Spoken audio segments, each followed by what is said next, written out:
Hello everyone, welcome to Endless Knowledge. இந்த வீடியோல நாம எதை பத்தி பார்க்க போறோம்னா எக்ஸல்ல ரேடார் சார்ட்டை எப்படி கிரியேட் பண்ணலாம் and அதோட யூசேஜை பத்தி தான் பார்க்க போறோம். சோ உங்களுக்கு இந்த வீடியோல உள்ள கண்டென்ட் எல்லாமே புரியுதுனா மறக்காம லைக் பண்ணுங்க and அதை விட ரொம்ப முக்கியம் இத பத்தி தெரியாதவங்களுக்கு கண்டிப்பா ஷேர் பண்ணி விடுங்க.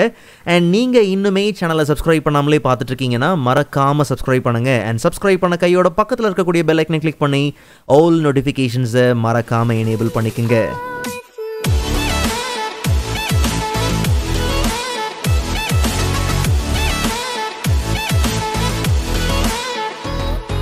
Alright, so first of all, radar chart எப்ப யூஸ் பண்ணலாம்? ரொம்ப சிம்பிளா சொல்லணும்னா மல்டிபிள் ஐட்டம்ஸ் மல்டிபிள் கிரைட்டீரியாஸோட கம்பேர் பண்ணி பார்க்கிறதுக்கு ரேடார் சார்ட்டை நம்ம தாராளமாக யூஸ் பண்ணலாம். ரொம்ப சுருக்கமாக சொல்லணும்னா நிறைய வேரியபிள்ஸை வெரைட்டிஸை கம்பேர் பண்ணி பார்க்கறதுக்கு one of the best chart டைப்பில் ரேடார் சார்ட்டும் உண்டு. இல்லை இன்னும் நமக்கு தெளிவாக புரியணும்னா எப்பெல்லாம் ஒரு பெர்ஃபார்மன்ஸோட அனாலிசிஸ் அந்த கம்பேரிசனை விஷுவலாக காமிக்கணும்னு வருதோ அப்போல்லாம் தாராளமாக நம்ம இந்த ரேடார் சார்ட் டைப்பை நம்ம யூஸ் பண்ணிக்கலாம். அண்ட் அதே மாதிரி இந்த சார்ட் டைப்புக்கான நேம் என்ன? Radar chart. பட் இதுக்கு வேறு நேம்ஸும் பார்த்தீங்கன்னா உண்டு. Spider chart, star chart, web chart, even polar chart. Maybe இந்த நேம்ஸை நம்மக்கிட்ட யாராவது யூஸ் பண்ணுறாங்கன்னா ரேடார் சார்ட்டை தான் மென்ஷன் பண்ணுறாங்க அப்படிங்கிறத ஈஸியாக நம்ம ரெக்கக்னைஸ் பண்ணிக்க முடியும். ஓகே, ஸோ இப்போது ஸ்கில் அனாலிசிஸை பேஸ் பண்ணி ஒரு ரேடார் சார்ட் பார்த்திங்கன்னா நமக்கு தேவை. ஸோ 3 எம்ப்ளாயீஸ் இருக்காங்க, வெரைட்டி ஆஃப் ஸ்கில்ஸ் இருக்குது, ஒவ்வொரு எம்ப்ளாயும் அந்தந்த ஸ்கில்லில் எவ்வளோ லெவல் இருக்குது அப்படிங்கிறது எல்லாமே மென்ஷன் பண்ணியிருக்கு. ஸோ இந்த கம்பேரிசனை இந்த அனாலிசிஸை நமக்கு ரேடார் சார்ட்டில் விஷுவலாக பார்த்திங்கன்னா பார்த்தாகணும். ஸோ முதல்ல சார்ட்டுக்கு தேவையான கம்ப்ளீட் டேட்டாவையும் நம்ம செலக்ட் பண்ணிடலாம். செலக்ட் பண்ண கையோட நமக்கு குயிக் அனாலிசிஸ் பார்த்திங்கன்னா உண்டு. இங்கே சார்ட்ஸோட கேட்டகரியில் மோர் சார்ட்ஸை நம்ம லான்ச் பண்ணிக்க முடியும். இல்லைனாலும் ரொம்ப சிம்பிள், ஜஸ்ட் நீங்கள் Alt F1 கொடுக்கும் போது பார்த்தீங்கன்னா நமக்கு டிஃபால்ட்டாக ஒரு பார் சார்ட் பார்த்தீங்கன்னா ப்ளேஸ் ஆயிரும். அண்ட் இதுக்கப்புறம் நீங்கள் அந்த சார்ட்டை ரைட் கிளிக் பண்ணி சேஞ்ச் சார்ட் டைப் கொடுத்து உங்களுக்கு தேவையான அந்த ரேடார் சார்ட்டுக்கு நீங்கள் என்ன பண்ணலாம், சேஞ்ச் பண்ணிக்கலாம். இல்லை எப்பவும் போல் நம்ம என்ன பண்ணலாம்னா டைரெக்டாக டேட்டாவை செலக்ட் பண்ணிவிட்டு இன்சர்ட் டேப்குள்ளே போனோம்னா அங்கே நமக்கு ரெக்கமெண்டட் சார்ட்ஸ் உண்டு. பிகாஸ் இந்த லிஸ்ட்டில் நீங்கள் தேடி எடுக்கிறது கொஞ்சம் கஷ்டமாக இருக்கும். இல்லைனா ஜஸ்ட் நீங்கள் ஓப்பன் பண்ணி பார்த்தீங்கன்னா நமக்கு கரெக்டாக எந்த ட்ராப் டவுனுக்குள்ளே வருது, இந்த வாட்டர் ஃபால் ஃபனல் இதில் பார்த்தோம்னா ரேடார் சார்ட் உண்டு. இல்லை ரெக்கமெண்டட் சார்ட்ஸை நீங்கள் என்ன பண்ணுங்கள், ஓப்பன் பண்ணுங்கள் அண்ட் அதில் ஆல் சார்ட்ஸ் உண்டு அண்ட் இதில் நமக்கு ரேடார் சார்ட் உண்டு. நல்லா கவனிங்க, இந்த ரேடார் கேட்டகரியில் நமக்கு 3 டைப் இருக்குது. ஒன்று நார்மலாக இருக்கக்கூடிய அந்த ரேடார் சார்ட், இன்னொன்று சேம் ரேடார் சார்ட் தான் பட் மார்க்கர்ஸோடு பார்த்திங்கன்னா வரும். ஓகே, பட் மார்க்கரோடு எடுக்கிறது தான் நமக்கு தேவை, அதுதான் நல்லாயிருக்கும் விஷுவலாக ரீட் பண்ணுறதுக்கு கரெக்டாக இருக்கும். அண்ட் அதே மாதிரி ஃபில்டு ரேடார் சார்ட்னு பார்த்தீங்கன்னா இருக்குது. மேபி நீங்கள் ஃப்யூச்சரில் இந்த ஃபில்டு அந்த ஷேப்ஸ் எல்லாத்தையும் டிரான்ஸ்பரன்சி நீங்கள் கம்மி பண்ணி தாராளமாக நீங்கள் அதை இன்னும் நல்லா விஷுவலாக காமிச்சிக்க முடியும்.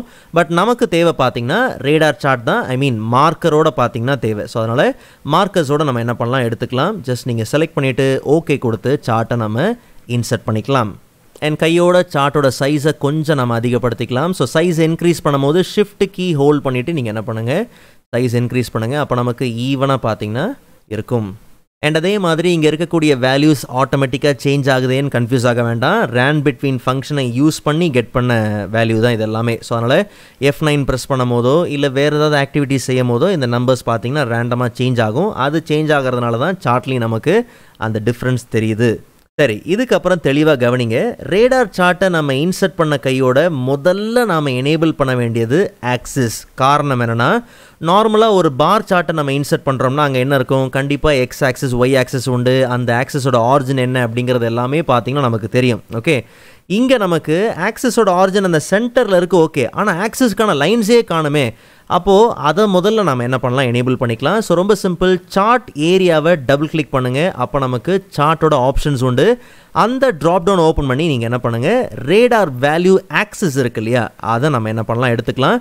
இங்கே நமக்கு ஆக்சிஸோட ஆப்ஷன்ஸ் இருக்கு இல்லையா, அதில் ஜஸ்ட் நம்ம டிக் மார்க்ஸ் உண்டு. அதில் மேஜர் டைப் நன்னு இருக்கு இல்லையா, அதை நம்ம இன்சைடுக்கு என்ன பண்ணலாம், சேஞ்ச் பண்ணிக்கலாம்.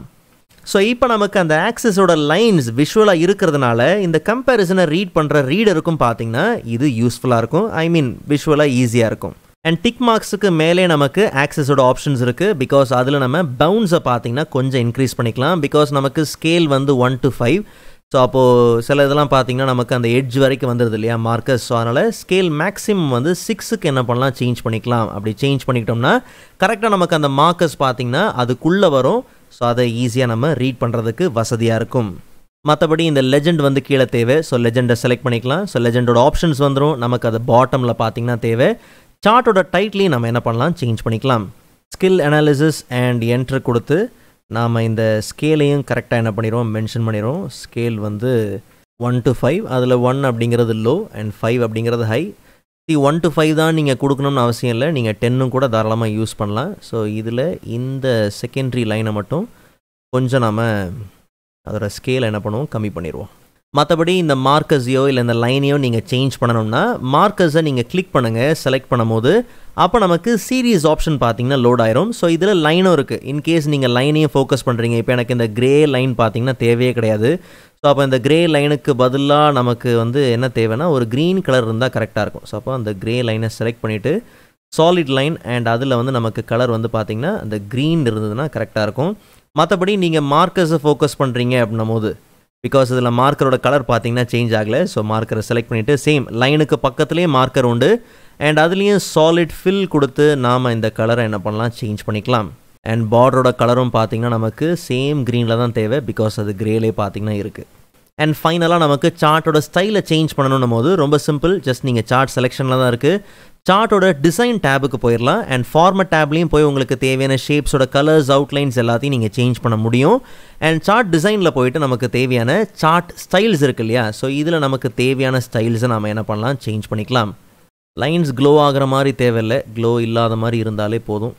பட் ஒரு விஷயத்தை கவனிச்சிங்கன்னா ஒரு சில விஷயங்கள் ரீசெட் ஆகிருக்கு. லைக் இந்த லெஜெண்ட் வந்து நமக்கு மறுபடியும் பார்த்திங்கன்னா லைக் டாப்பில் போயிடுச்சு அண்ட் மார்க்கர்ஸ்லாம் சேஞ்ச் ஆயிடுச்சு. ஸோ ஒருவேளை நீங்கள் இதெல்லாம் ஸ்டைல் சேஞ்ச் பண்ண போகிறீங்கன்னா ஸ்டைலை சேஞ்ச் பண்ணிவிட்டு அதுக்கப்புறமா மற்ற காரியத்தில் என்ன பண்ணுங்கள், ஃபோக்கஸ் பண்ணுங்கள். ஸோ அப்போ உங்களுக்கு 2 வேலையை பார்த்திங்கன்னா ஆகாது. அண்ட் ஆரம்பத்திலே ஆக்சஸோட லைன்ஸ் பார்த்திங்கன்னா நம்ம எனேபிள் பண்ணோம் மேஜர் டைப்பில். ஒருவேளை உங்களுக்கு மைனர் டைப்பும் வேணும்னா தாராளமாக நீங்கள் இன்சைடு இல்லை அவுட் சைடில் வேணாலும் தாராளமாக நீங்கள் என்ன பண்ணிக்கலாம், அதையும் எனேபிள் பண்ணிக்கலாம். இன்கேஸ் உங்களுக்கு தேவைன்னா. இல்லைனா நீங்கள் நன் கொடுத்து மேஜர் டைப்பை மட்டுமே நீங்கள் மெயின்டைன் பண்ணாலே போதும். ஸோ இப்போ நமக்கு ஒரு ரேடார் சார்ட் பார்த்திங்கன்னா ரெடியாக இருக்குது. இன்கேஸ் ஒரு குறிப்பிட்ட ஸ்கில்லை பேஸ் பண்ணி நீங்கள் ஃபோக்கஸ் பண்ணுறீங்க ஏதாவது ஒரு எம்ப்ளாயி அப்படின்னும் போது, உதாரணத்துக்கு ப்ராப்ளம் சால்விங் ஸ்கில், பங்க்சுவாலிட்டி எல்லாத்துலேயும் பார்த்தீங்கன்னா ரமேஷ் வந்து ஓரளவுக்கு டாப்பில் இருக்கார். ஸோ இப்படி அந்த கம்பேரிசனை நீங்கள் அந்த அனலைஸ் பண்ணி அந்த டேட்டாவை கெட் பண்ணுறதுக்கு ரீட் பண்ணுறதுக்கு உண்மையிலே இந்த ரேடார் சார்ட் யூஸ்ஃபுல்லாக இருக்கும். அண்ட் கடைசியாக ரேடார் சார்ட்டை எப்போ நம்ம யூஸ் பண்ணக்கூடாது, அதிக வேரியபிள்ஸ் ஏகப்பட்ட வேரியபிள்ஸை நீங்கள் உள்ளே மென்ஷன் பண்ண வேண்டியது இருக்குதுன்னா தயவு செஞ்சு ரேடார் சார்ட்டை நீங்கள் யூஸ் பண்ண வேண்டாம். ஓரளவுக்கு வேரியபிள்ஸ் இருக்குது, ஈஸியாக நீங்கள் அதை பார்த்து அந்த ரேடார் சார்ட்டில் அதை கொண்டு வந்து அதை ஈஸியாக பார்த்து அண்டர்ஸ்டாண்ட் பண்ணிக்க முடியும், ரீட் பண்ணிக்க முடியும், அந்த கம்பேரிசனை நீங்கள் கெட் பண்ணிக்க முடியும்னா அது வரைக்கும் அந்த வேரியபிள்ஸை நீங்கள் தாராளமாக நீங்கள் என்ன பண்ணலாம், மெயின்டைன் பண்ணலாம். ரொம்ப எக்கச்சக்கமாக வருதுன்னும் போது அது ரேடார் சார்ட்டுக்கே பார்த்தீங்கன்னா அழகாக இருக்காது. அண்ட் அதை நீங்கள் வேறு சார்ட் டைப்பை யூஸ் பண்ணி தாராளமாக நீங்கள் அதை அந்த வேரியபிள்ஸ் அந்த கம்பேரிசனை நீங்கள் அங்கே கெட் பண்ணிக்க முடியும். ஓகே, ஸோ ப்ரீவியஸாக ஸ்கேட்டர் பிளாட் எப்படி கிரியேட் பண்ணலாங்கிறத பற்றியும் பார்த்துருந்தோம். ஸோ அந்த வீடியோக்கான லிங்க் நான் டிஸ்கிரிப்ஷனில் கொடுக்குறேன், கண்டிப்பாக நீங்கள் செக் பண்ணி பாருங்கள். அண்ட் ப்ரீவியஸ் எக்ஸல் வீடியோஸ்க்கான லிங்க்கும் டிஸ்கிரிப்ஷனில் இருக்குது, மறக்காமல் நீங்கள் செக் பண்ணி பாருங்கள். ஸோ நெக்ஸ்ட் வீடியோவில் அதை விட இன்ட்ரெஸ்டிங்கான டாப்பிக்கை பார்க்கலாம். அதுவரை காத்திருங்கள்.